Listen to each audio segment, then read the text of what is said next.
His legacy, of course, is one of compassion and love, but on this day, commemorating what would have been the 90th birthday of the Reverend Martin Luther King, Democrats are turning that message a little upside down today in an attempt to brandish the President of the United States a racist. We have a hater in the White House, the birther-in-chief, the Grand Wizard of 1600 Pennsylvania Avenue. One of the things that we've learned is that while Jim Crow may be dead, he's still got some nieces and nephews that are alive and well. It gives me no pleasure to tell you that we now have a President of the United States who is a racist. Here now, Karl Rove, former Deputy Chief of Staff, of course, to President George W. Bush, a Fox News contributor, and Marie Harf, co-host of Benson and Harf radio show and a Fox News analyst as well. Good to see you both. Hey, Ed. Evening. Karl, you've been through a lot of tough political battles in your day, but to flat out call the president a racist and to call him the Grand Wizard, is that going to work for Democrats?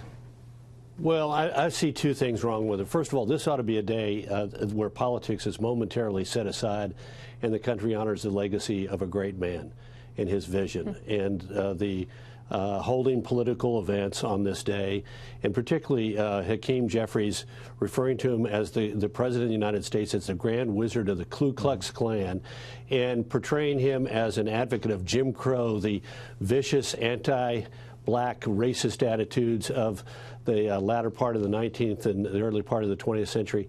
Just seems to me to be so over the top and so reprehensible. And then we've got Bernie Sanders, who took a cheap shot at the president in front of the NAACP. This was a moment that he could have left for a later time. And also I have to say, Kamala Harris using this day to announce her candidacy for the presidency, saying that she was fighting for truth, justice, decency, equality, freedom, and democracy. I mean, it sounded like a bad promo for a Marvel movie, but it just, wouldn't this be a day that we could set partisan politics aside and focus on the man, his legacy, and the challenge that all Americans face, and not engage in this kind of stuff? Marie, what about that? I mean, I covered Bernie Sanders in 2016. Not a lot of Democrats liked him because they thought, you know, he was too far left, and now his policies seem to be where part of the mainstream of the party is. But he was like a happy warrior. Now he's out there calling the president a racist.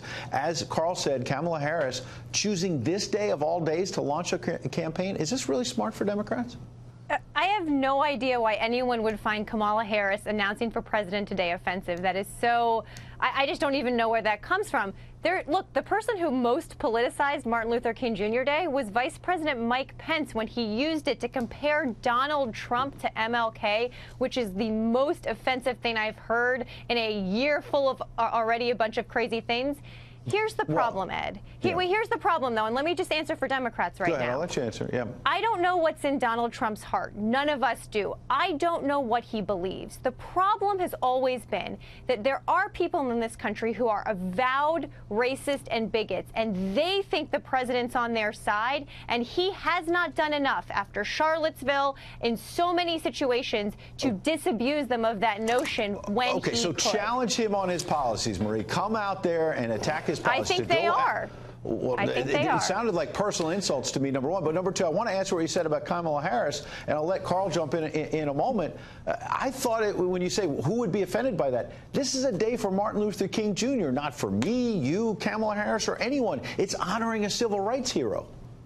I didn't know there were rules for Martin Luther King Day. Did I miss them? Were they published somewhere? It doesn't have to be a rule, but why not just respect the man and his legacy, Karl? I think the first black woman running for president in the modern era who's an actual legitimate contender is honoring Martin Luther King Jr. in a way most other people couldn't. Karl, final word? Well, look, you can't explain what it ought to be if you can't accept what it ought to be. Today ought to be a day not for politics.